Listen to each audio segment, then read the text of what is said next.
Hello everyone, আমার চ্যানেলে তোমাদের সকলকে স্বাগত জানাই। আজকে আমরা দেখো তোমরা দেখতেই পাচ্ছ, আজকে আমরা দুটি অ্যাক্ট নিয়ে আলোচনা করব। একটা অ্যাক্ট অফ 1786 এবং আর একটা চার্টার অ্যাক্ট 1793। তো চলো শুরু করি আজকের আমরা আলোচনা।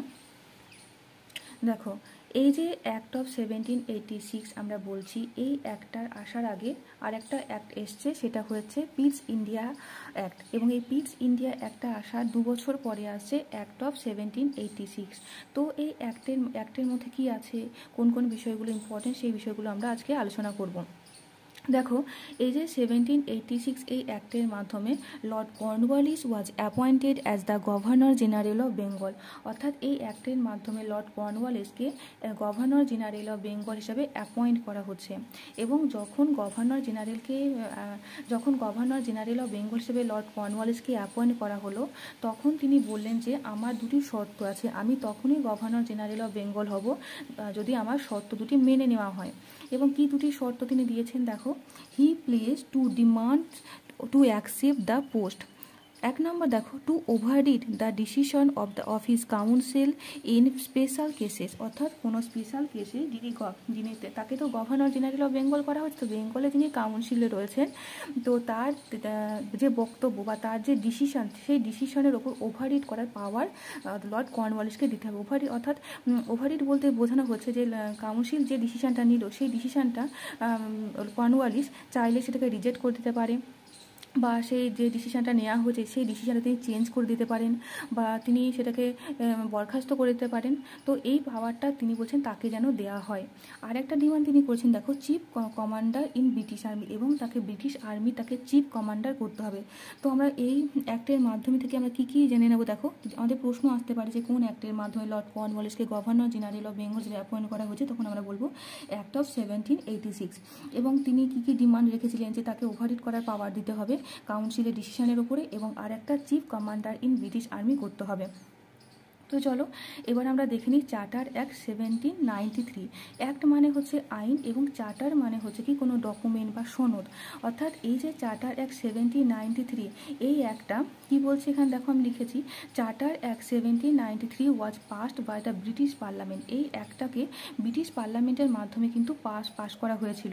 কেন পাস করা হয়েছিল যদি বলি, তাহলে দেখো, the company to carry on their monopolistic trade. এই যে মোনোপলিস্টিক ট্রেড, মোনোপলি মানে কি, যেখানে একচিটিয়া, অর্থাৎ আমি একা সব কিছু ভোগ করব, বা আমি একা রাজত্ব করব, আমি রাজা হব, এইটা একাই সব কিছু করা। In India for the next 20 year. Next 20 ইয়ার কেন বলছি, কারণ এর আগেও কিন্তু কোম্পানিকে 20 বছর তারা যেন ইন্ডিয়াতে ব্যবসা করতে পারে, তার পাওয়ারটা দেওয়া হয়েছিল। আমরা পড়েছিলাম আগে যে রেগুলেটিং অ্যাক্ট 1773-তে কিন্তু তাদের 20 বছরের ট্রেড লাইসেন্স দেওয়া হয়েছিল, আবার সেটাকে বাড়িয়ে দিয়ে আবার 20 বছর করে দেওয়া হচ্ছে। এবার দেখো, the governor general was also given superior power over the governors of Madras and Bombay. তাহলে বেঙ্গলে তো লর্ড কর্নওয়ালিসকে বেঙ্গলে তো কন্ট্রোল করার পাওয়ার, ওভাররিড করার পাওয়ার সবই দেওয়া হয়েছিল। এছাড়াও কিন্তু আরও যে আমাদের দুটি প্রেসিডেন্সি রয়েছে, আমাদের 3টি প্রেসিডেন্সি, একটা বেঙ্গল প্রেসিডেন্সি, ম্যাড্রাস প্রেসিডেন্সি এবং বম্বে প্রেসিডেন্সি। তো বেঙ্গলে তো পাওয়ার তিনি পেয়েছেন পুরোটাই, এবার ম্যাড্রাস এবং বম্বে এই দুটিতেও তিনি কিন্তু সুপিরিয়র পাওয়ার, তাকে কিন্তু প্রধান, মানে তিনি কন্ট্রোল করার পাওয়ার, এই যে 20 বছর তারা যে এখানে ট্রেড করতে আসে, এই 20 বছর তারা যা খুশি করতে পারে। তো এই 3টে প্রেসিডেন্সির ওপর তাদের কিন্তু কন্ট্রোল করার পাওয়ারটা তাদেরকে দেওয়া হলো। দেখো, power of governor general increase. তাহলে এই অ্যাক্টের মাধ্যমে এটা হচ্ছে কিন্তু আমাদের ফার্স্ট চার্টার অ্যাক্ট। তাহলে ফার্স্ট চার্টার অ্যাক্ট কোনটা, 1793। তো এই ফার্স্ট চার্টার অ্যাক্টের মাধ্যমে কিন্তু গভর্নর জেনারেল এর পাওয়ারটা কিন্তু ইনক্রিজ করছে, অর্থাৎ তার পাওয়ারটা বৃদ্ধি হচ্ছে, বাড়িয়ে দেওয়া হচ্ছে।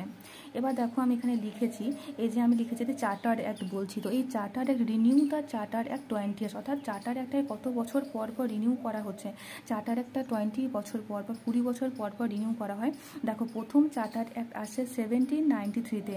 এবার এর সাথে 1793 এর সঙ্গে যদি আমি 20 যোগ করে দিই, তাহলে হয়েছে 1813। সেকেন্ড চার্টার অ্যাক্ট আসছে 1813। আবার 1813-এর সঙ্গে যদি আবার আমি 20 যদি যোগ করি, তাহলে পেয়ে যাব আমরা থার্ড চার্টার অ্যাক্ট, সেটা আসে 1833-তে। আবার 1833-র সঙ্গে যদি আবার আমি 20 অ্যাড করি তাহলে আমরা পেয়ে যাব 1853, অর্থাৎ ফোর্থ চার্টার অ্যাক্ট আসে 1853-তে। তাহলে আমাদের প্রশ্ন আসতে পারে আমাদের কতগুলি চার্টার অ্যাক্ট রয়েছে। আমাদের 4টি চার্টার অ্যাক্ট রয়েছে।